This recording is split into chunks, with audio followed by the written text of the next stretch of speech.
ABCDE management আমরা করে ফেললাম। এই স্টেপের পরের স্টেপটা কি? এখন আমি তো একজন নতুন ডাক্তার, ইন্টার্ন। এই ক্ষেত্রে কিন্তু আমার এখন নিতে হবে সিনিয়র হেল্প। তো সিনিয়র হেল্পের ক্ষেত্রে আমরা একটা প্রোটোকল শিখতে পারি, যেটার মাধ্যমে খুব নার্ভাস কন্ডিশনে, বিজি কন্ডিশনে, স্ট্রেসফুল কন্ডিশনে আমি জাস্ট ওটাকে খাপে খাপে ফেললে আমার হ্যান্ড ওভার করাটা অথবা এই সিনিয়র হেল্প করাটা অথবা আইসিইউ ডাক্তারকে গিয়ে বলাটা অনেক বেশি ইজি হবে। এটাকে বলে হচ্ছে একটা প্রোফর্মা।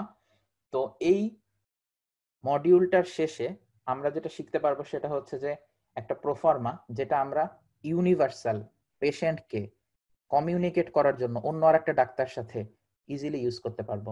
সেটা হতে পারে হ্যান্ড ওভার যখন শিফট চেঞ্জ করতেছি নাইট ডক্টরের কাছে, হতে পারে খারাপ হয়ে গেছে পেশেন্ট, তখন সিনিয়রকে কল করলাম। আমি অবশ্যই নিজে আগে ম্যানেজ করে নিব airway, breathing, circulation.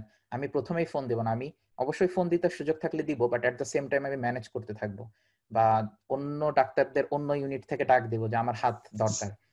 Medical profession is a team work. এখানে যত মানুষ, যদি এখানে দাদুদেরকে ইনভলভ করা যায়, তারাও একটা দুইটা কাজ শুরু করে, জাস্ট একটু লিড করা যে তোমার এই কাজ, তোমার এই কাজ, এগুলা জুনিয়র ডক্টরদেরকে একটু একটু করে আমার কনভে করার উদ্দেশ্য এটাই যে ফিউচারে তোমরা রেজিস্ট্রার তারপরে প্রফেসর। সেই চেঞ্জগুলো কিন্তু এখন থেকে আনতে হবে।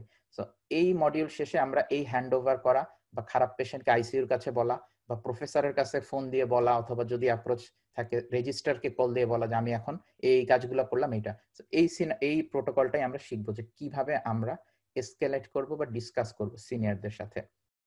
তো এটাকে বলে এস বার। এটা হচ্ছে ইউএস এর এক আর্মি অথবা এই ধরনের ওখান থেকে জিনিসটা আসে এবং সেখান থেকে এখন ওয়াইডলি পপুলার সারা পৃথিবীতে পেশেন্ট হ্যান্ড ওভার অথবা এসক্যালেট করার জন্য। তো এসক্যালেট দিয়ে যেটা এই দেশগুলোতে বোঝায় সেটা হচ্ছে যে নেক্সট যে আমার বস, সেটা রেজিস্ট্রার হোক অথবা যদি পেশেন্ট আইসিইউ যোগ্য হয় আইসিইউ ডাক্তার হোক, তাদের কাছে কিভাবে এসক্যালেট করব সেই সিস্টেমটা বা হ্যান্ড ওভার করবো। এটাকে বলে এস বার। এস এ হচ্ছে সিচুয়েশন, বি তে হচ্ছে ব্যাকগ্রাউন্ড, এ তে হচ্ছে অ্যাসেসমেন্ট, আর এ হচ্ছে রিকমেন্ডেশন।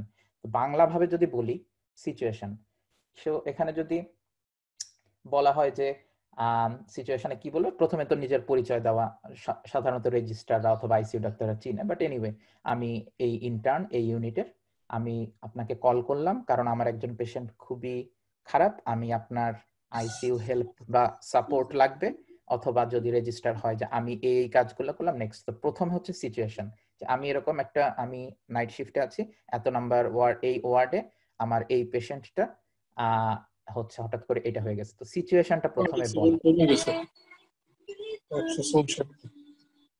একটু মিউট করলে ভালো হয়, যদি হৃদয় বা রাইসুল একটু মিউট করো।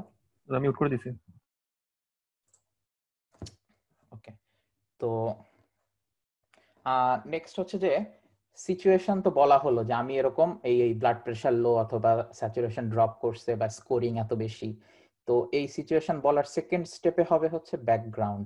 তার মানে পেশেন্টটা কি নিয়ে আসছিল, যে এত বছরের পেশেন্ট এটা নিয়ে আসছিল বা তার কন্ডিশনটা এইরকম ছিল, তাকে একটু ব্যাকগ্রাউন্ড হিস্ট্রি দেওয়া, তাকে একটু বুঝতে হেল্প করা যে এই রোগীকে যদি এখন প্রথমেই বলি ব্লাড প্রেশার ড্রপ করে গেছে নিউমোথোরাক্স, রাদার সে হচ্ছে শ্বাসকষ্ট নিয়ে আসছিল, সেটা এক লাইনেই হতে পারে, বাট তাকে একটু ব্যাকগ্রাউন্ড দেয়।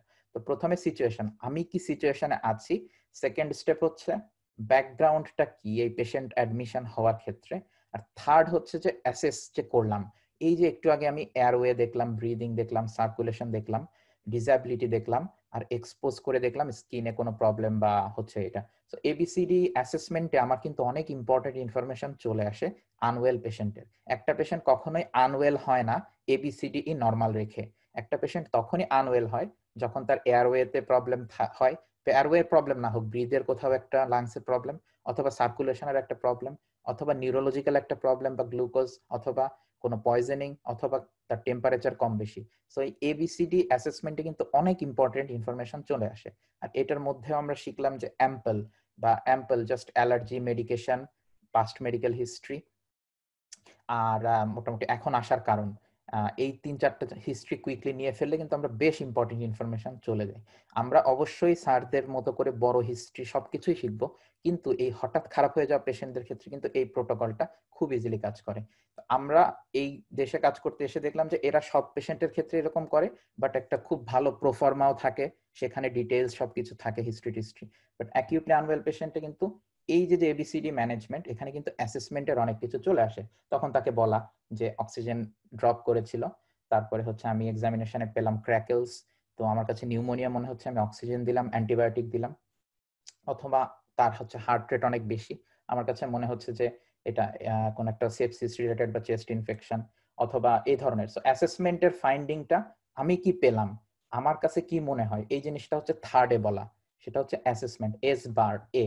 এবং লাস্ট হচ্ছে রিকমেন্ডেশন, যে এখন আমি মনে করি যে এরকম, এখন বাংলাদেশের পার্সপেক্টিভে তো নিজের মনে করা বেশি সুযোগ থাকে না, তো সিনিয়রদেরকে বলতে হবে যে আমি এতটুকু এতটুকু এটা করলাম, আপনার কাছে কি মনে হয় আর কি করা যায় নেক্সট।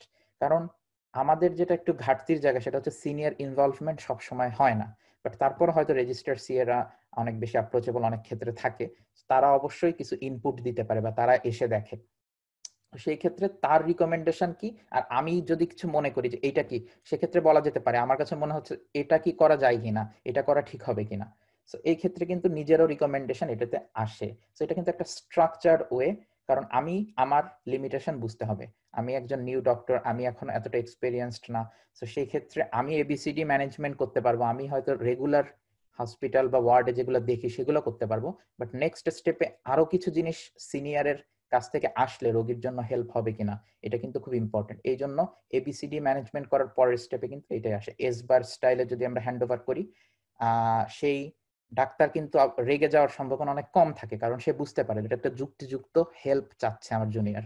সো এবং এখানে যথেষ্ট ইনফরমেশন থাকে এবং এটাও বোঝা যায় সে অলস না, সে কিন্তু অনেকটা কাজ করে তারপরে তার কাছে এসছে। অথবা এমনও হতে পারে নিজে ম্যানেজ করছে, আর একজনকে পাঠালো সিনিয়রের সাথে কথা বলতে। অ্যাকর্ডিং টু সিচুয়েশন কে কেমন ভাবে নেয় সেভাবে করে ডিল করা। তো ডাক্তারি তো আসলে শুধুমাত্র নলেজ না, it's all about this logistics এবং ডিলিংস, ম্যানেজমেন্ট, এই ব্যাপারগুলো। তো এই তো, আমরা যদি সিচুয়েশন বলি, নিজেকে অবশ্যই আইডেন্টিফাই করা, পেশেন্টের কথা বলা, চেনানো, এত নাম্বার ওয়ার্ডে এটা যদি সে জেনে থাকে, এবং ডেসক্রাইব করা কনসার্ন। তারপরে হচ্ছে একটু ব্যাকগ্রাউন্ড হিস্ট্রি দেওয়া, কি কারণে অ্যাডমিশন, কোন পাস্ট মেডিকেল হিস্ট্রি, কোনো ডায়াগনোসিস বা ইনফর্ম করা। তো এইভাবে কোনো প্রসিজার হলো কিনা, আজকে কোনো চেঞ্জ কেন হলো, কোনো ল্যাবরেটরি রেজাল্ট ইম্পর্টেন্ট কিনা, এইগুলো একটু ব্যাকগ্রাউন্ডে তাকে বলা। নেক্সট হচ্ছে যে নিজের অ্যাসেসমেন্টটা, যেটা আমি এখন ভাইটাল সাইন এমন পাচ্ছি, আমার কাছে ফাইন্ডিং এটা এটা লাগছে, আমি চিন্তা করতে পারছি না ডায়াগনোসিস কি, কিন্তু আমি এই ফাইন্ডিং গুলো পেলাম, আমি এই অ্যাকশন গুলো নিলাম। আমার কিন্তু ডায়াগনোসিস জানা লাগছে না, আমি কিন্তু এয়ারওয়ে ব্রিদিং সার্কুলেশন জায়গা মতো যখন যেটাতে প্রবলেম ওটা অ্যাকশন নিয়ে নিলাম। আমার কিন্তু আইডিয়া নাই, আমি এটা ওপেনলি বলতে পারি কি হচ্ছে, কিন্তু সে এই ইম্পর্টেন্ট ফাইন্ডিংস গুলোকে নিয়ে তার লেভেল থেকে কিন্তু বলে দিতে পারে হ্যাঁ এরকম প্রবলেম, তুমি এই কাজটা করো। এই জন্য কিন্তু কিন্তু ব্যাকগ্রাউন্ড এবং অ্যাসেসমেন্টটা খুবই ইম্পর্টেন্ট। তার পরবর্তীতে যেটা আসছে সেটা হচ্ছে রিকমেন্ডেশন। রিকমেন্ডেশনের ব্যাপারটা বললাম যে এক্সপেকটেশন, অবশ্যই যে রোগীটা অনেক বেশি খারাপ বা সে অনেক বেশি বয়স্ক বা তার ফিজিওলজিক্যাল প্যারামিটার অলরেডি অনেক বেশি নিচের দিকে, তাকে কিন্তু আইসিইউতে নেওয়া এত বেশি মানে ফ্রুটফুল না, কারণ তার লাংসের অবস্থা অলরেডি খারাপ। সো সেই ক্ষেত্রে সিচুয়েশন, তারপর এক্সপেকটেশন সবকিছু মিলাই কিন্তু একটা ডিসিশন নেওয়া এবং রিকমেন্ডেশন করা। তো সেই ক্ষেত্রে নেগেটিভ কাউন্সিলিং হোক, আইসিইউতে এসকেলেট করা হোক, ফার্দার ট্রিটমেন্ট দেওয়া হোক, এই রিকমেন্ডেশন স্টেপে কিন্তু চলে আসে। তো আমরা কিন্তু এই জিনিসটাকে ইউজ করতে পারি, এবং যেটা একটা সিস্টেম যদি থাকে, জিনিসটা অনেক খারাপ সিচুয়েশনেও একটা রেজাল্ট নিয়ে আসতে পারে। সো খুবই স্ট্রেসফুল কন্ডিশনেও এই জিনিসটা কিন্তু ইমপ্লিমেন্ট করা খুব একটা কঠিন কিছু না। সো এটা আমি যেমন বললাম অনেক জায়গায় ইউজ করা যেতে পারে, যেমন ইনপেশেন্ট, আউটপেশেন্ট, আর্জেন্ট, নন আর্জেন্ট কমিউনিকেশন, তারপর হসপিটালের মধ্যে বিভিন্ন ডক্টরের সাথে নার্স, নার্সের সাথে ডক্টর, যখন যেখানে রেলিভেন্ট সেভাবে করে কিন্তু এই কনভারসেশনটাকে অনেক সিস্টেমেটিক করা যায়।